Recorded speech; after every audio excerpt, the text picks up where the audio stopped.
A group of U.S. senators in Libya today, where we have that not war going on, are to meet with new leaders there. This after rebel forces are said to have ousted the longtime dictator Muammar Gaddafi and taken control of that war-torn nation.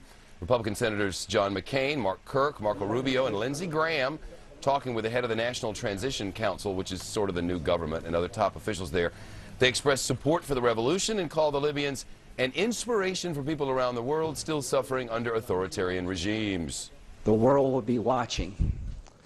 This country has the opportunity to define the Arab Spring for generations. I am confident that the Libyan people, as they obtain their freedom, will understand that what will be required of them to reconcile, to reject revenge, to compromise, is what's required of all of us who believe in freedom and rule of law. The senators also noted that U.S. investors are interested in investing in the oil-rich nation. Hear that? Our investors want to go over there and invest in the oil-rich nation, but acknowledging that security in Libya is still a little bit of an issue, and some critics are still questioning whether the U.S. can trust this new government as it is. Senator Graham has now left Libya. He is in nearby Malta and is on the live line with us now. Senator Graham, nice to talk to you again. Thank you.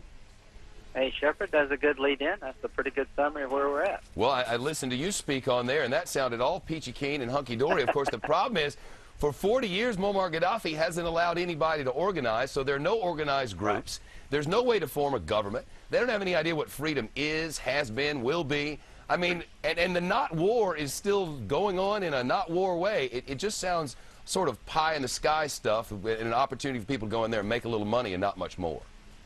Well, you know, you described us in 1776. They've got a lot of challenges. You're dead right. Their economy is crippled, but they've got a lot of oil. It's an oil-rich nation. They've got $134 billion identified. So that's what this is all really about, right, Senator? Oil. Well, to me it's not. It's about having people in a region to align themselves with democratic principles and not bring down Pan Am flights with Americans on it.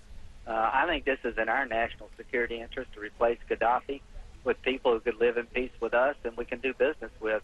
I'm a big believer that democracies don't go to war with each other, and where you can find people willing to embrace the rule of law and democracy and fight extremists, you ought to help them.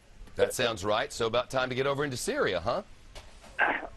Well, Syria is a different problem, but that day is coming where the Syrian people, you know, they had 25,000 Libyans killed, 60,000 wounded, 3,000 maimed.